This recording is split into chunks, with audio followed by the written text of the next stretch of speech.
লক্ষ্মীপুর সদর হাসপাতালে বিভিন্ন ওষুধ কোম্পানির প্রতিনিধিদের দৌরাত্ম্যে রোগীদের ও রোগীর স্বজনদের হয়রানি দিনকে দিন বেড়েই চলছে।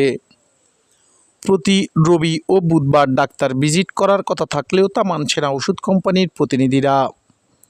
ডাক্তারি প্রেসক্রিপশন হাত থেকে টান দিয়ে নিয়ে ছবি তোলা ও রোগীর নানা সমস্যার কথা জিজ্ঞেস করে এতে রোগী ও রোগীর স্বজনরা বিব্রত বোধ করেন। শুধু তাই নয়, সদর হাসপাতালের ওষুধ বিতরণের ফার্মেসির সামনে রিপ্রেজেন্টেটিভরা দলা হয়ে ভিড় করে রোগী ও রোগীর স্বজনদের নানাভাবে নানা উদ্দেশ্যে প্রেসক্রিপশন নিয়ে হয়রানি করে। আপনি এখানে ঘুরে করেন কী জন্য? এখানে আসছিলাম কাজ। রুগীদেরকে প্রেসক্রিপশন দেখেন কী জন্য? আমি দেখছি না তো। আমি দেখলাম ওই যে ছবি তুললেন হবায়। আমার ছবি তুলি না, আমি ছবি তুলি না। আপনি এখানে ভিড় করেন কী জন্য?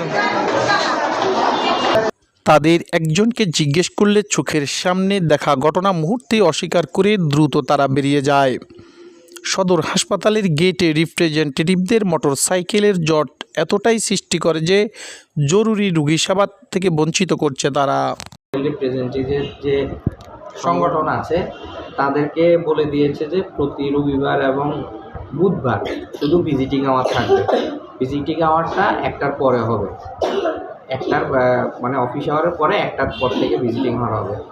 দুঃখজনক হলেও দেখা যাচ্ছে যে প্রায় সময় ওষুধ কোম্পানির রিপ্রেজেন্টেটিভরা আমাদের টিকিট কাউন্টারে আসে, ঘোরাফেরা করে এবং তারা রুগীদেরকে অনেক সময় প্রেসক্রিপশন নিয়ে ডিস্টার্ব করে। তো এক্ষেত্রে আমরা যেটা বলি, আমরা অনেক ক্ষেত্রে আমরা সামনাসামনি তাদেরকে দেখা হলে তাদেরকে কিন্তু আমরা তিরস্কার করি, আমরা তাদেরকে সজাগ করি, কিন্তু দেখা যাচ্ছে যে জিনিসগুলা ওভাবে তারা কর্ণপাত করে না। এর পরবর্তীতেও কিন্তু আমরা ফারিয়ার যে সভাপতি সেক্রেটারি আছে তাদেরকে ডেকে আমরা তাদেরকে বারবার বলি যে আপনাদের সংগঠনের থেকে আপনারা ব্যবস্থা নেন। ডিস্টার্ব করে আমরা আমাদের ঊর্ধ্বতন কর্তৃপক্ষের সাথে আলাপ করে, আমি আমাদের সিভিল সার্জন স্যারের সাথে আলাপ করে আমরা ব্যবস্থা গ্রহণ করব।